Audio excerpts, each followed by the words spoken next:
तो बच्चों MP board class 10th question bank maths में आपको हल करा रहा हूँ। पिछले वीडियो में मैंने आपको कुछ प्रश्न हल करवाए थे, अब मैं आगे का प्रश्न ले रहा हूँ।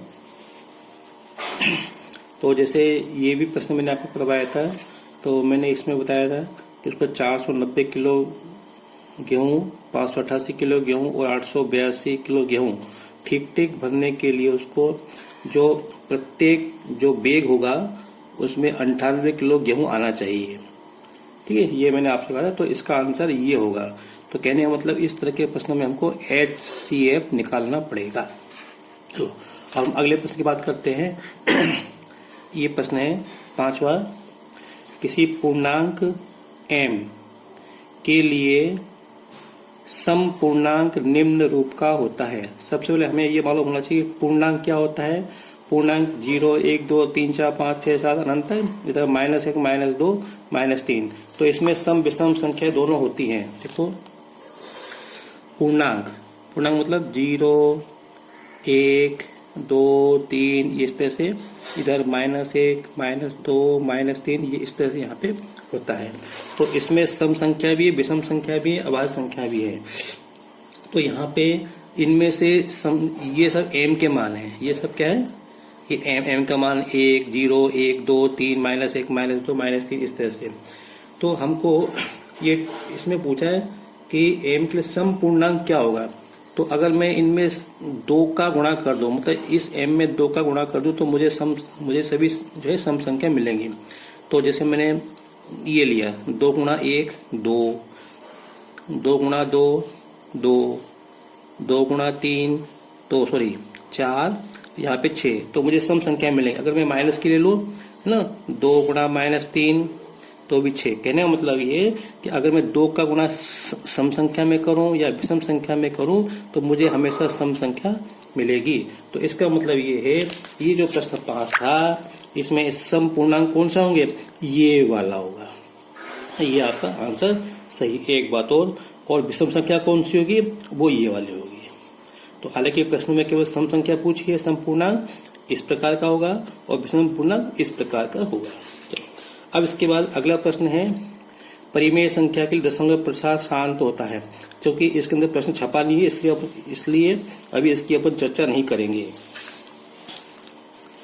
फिर देखो यहाँ पे 408 और 1032 का HCF 1032 गुणा 2 + 400 गुणा P के रूप का है। तो हमें P का मान निकालना है। कैसे करना है वो मैं आपको समझाता हूँ। जैसे मान लो मैंने 2 संख्याएं 8 और 20 ली हैं।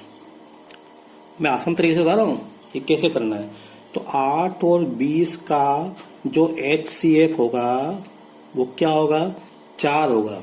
क्या होगा, 4। अब इसी को अगर मैं ऐसे बोल दूं 8 और 20 का HCF यहाँ पे 3 + P है। तो P का मान बताओ। तो यहाँ पे ये देखो एक्चुअली है क्या, 4। तो यहाँ पे इस 3 में क्या जोड़े कि हमको 4 मिल जाए, तो वो 1 जोड़ दो। अब करना कैसे है, तो देखो होता ये है, दिया ये है, तो इसका मतलब कि हम इसको बराबर लिख देंगे। तो 4 = 3 + P। तो यहाँ से इस 3 को उधर लाओ, 4 - 3 = P। तो P का मान कितना आ जाएगा, 1 आ जाएगा। इसी प्रकार हमको इस प्रश्न में करना है। तो सबसे पहले हमको 408 और 1032 का हम HCF निकालेंगे और उस HCF को हम इसके बराबर लिख देंगे। तो देखो 408 और 1032 के हमने गुणन किए, तो इसका HCF क्या आएगा, 24 आएगा। अब हमको ये दिया है कि ये HCF वास्तव में है और इसमें दिया कि ये इसके बराबर है, तो हम इसको इसके बराबर लिख देंगे।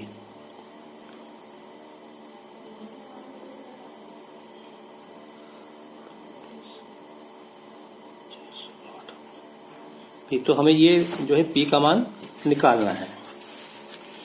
तो क्या करें, इसका गुणा इसमें किया तो ये हो जाएगा 32 दूनी 64 और 10 दूनी 20 प्लस 408 P। अब एक काम करते हैं अपन, इस 1064 को इधर ले आते हैं, 24 माइनस ये 2064 को इधर ले आते हैं, बराबर 408 P।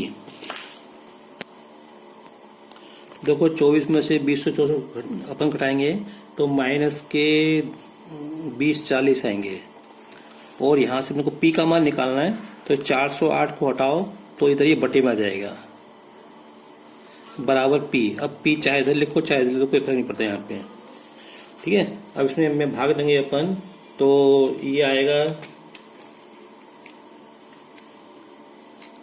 माइनस का, ये जो इससे 5 बार कट जाएगा तो कहने का -5 आएगा। तो पी का मान कितना आएगा? -5 आएगा। इसलिए इसके अंदर ये जो उत्तर दिया हुआ है हमको, ये -5, ये सही है ना। बस हमको पी का मान क्या आएगा? -5। अब अपन ये अगला प्रश्न करते हैं। संख्या 48 प्लस 4p प्लस 3 के रूप का है, जहां p प्राकृत संख्या है तब संख्या के लिए सत्य है।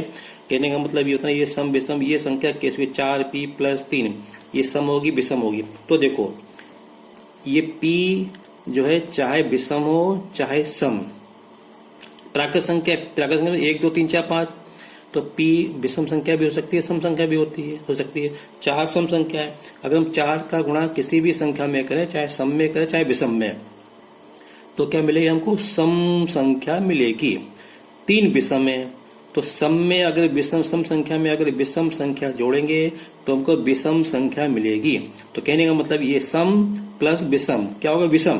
तो यहाँ पे हमको ये जो है संख्या विषम मिलेगी, ठीक है। तो ये विषम संख्या होगी ये, तो 8वें का ये सही है। फिर अभी इस प्रश्न क्रमांक 9 में हमको कोई संख्या दी नहीं है, इसलिए हम इसकी चर्चा अभी नहीं कर रहे हैं। फिर देखो ये 10वां प्रश्न है। यूक्लिड विभाजन प्रमेयिका का प्रयोग करके बताओ कि किन्हीं दो धनात्मक पूर्ण a तथा b के लिए q तथा r पूर्ण इस तरह की a बराबर b q प्लस r। तो देखो बच्चों आपको मालूम होना चाहिए ये r क्या है? शेषफल है। तो इसका मान हमेशा पूर्णांक होता है, और ये जो भाजक होता है भाजक से हमेशा कम होता है। तो यहाँ पे भाजक क्या है? यहाँ पे भाजक b है। क्या है? भाजक b है। तो इसका मतलब इसका मान r का मान या तो 0 हो सकता है या b से कम। तो कहने का मतलब r का मान यहाँ पे b से कम और 0 या 0 के बराबर। तो इसमें ये कुछ भी स्पष्ट नहीं है।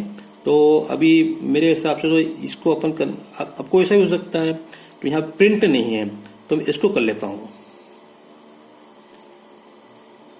ये r का मान जैसे ऐसे समझ लो कि r का मान क्या होगा, बताओ।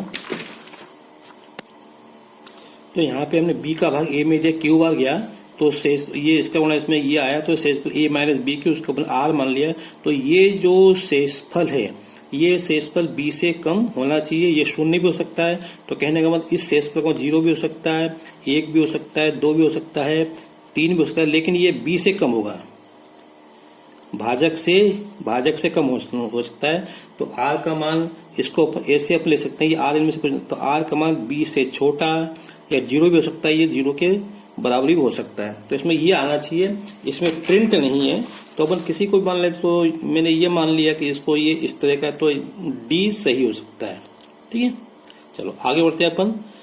5, 15, 20 के लिए एलसीएम तथा एचसीएफ का अनुपात क्या होगा? तो सबसे पहले 5, 15, 20 का हमको एलसीएम निकालना पड़ेगा, एचसीएफ निकाल लेंगे और फिर उसका अनुपात निकालेंगे। तो देखते हैं, अपन कर लेते हैं, इधर ही कर लेते हैं। ये 11वां प्रश्न है। 5, 15, 20, तो मैं पहले 5 के अपन गुणनखंड करते हैं। तो देखो यहाँ पे 5 के मैंने जो है अभाज्य गुणनखंड कर लिए, 15 के भी कर लिए, 20 के। अब इसमें से कॉमन क्या आ रहा है? ये 1 आ रहा है और 5 कॉमन आ रहा है। तो इसका HCF क्या होगा? 1 गुणा 5 मतलब 5 हो गया। और LCM क्या होगा? LCM होगा ये ले लिया मैंने HCF, और अब बची ये संख्या है तो 3 गुणा 2 गुणा 2, तो ये आएगा 5 से 15, 15 30 दूनी 60। तो देखो इसका अपने को अनुपात निकालना, अनुपात अपने को LCM बटे HCF निकालना है। क्या निकालना है? LCM बटे HCF।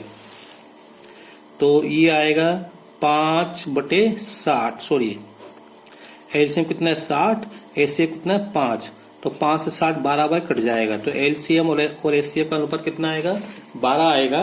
तो यहाँ पे ये पूछा एलसीएम एचसीएफ, तो देखो ये ना अपने को पहले हल करके देखना पड़ेंगे।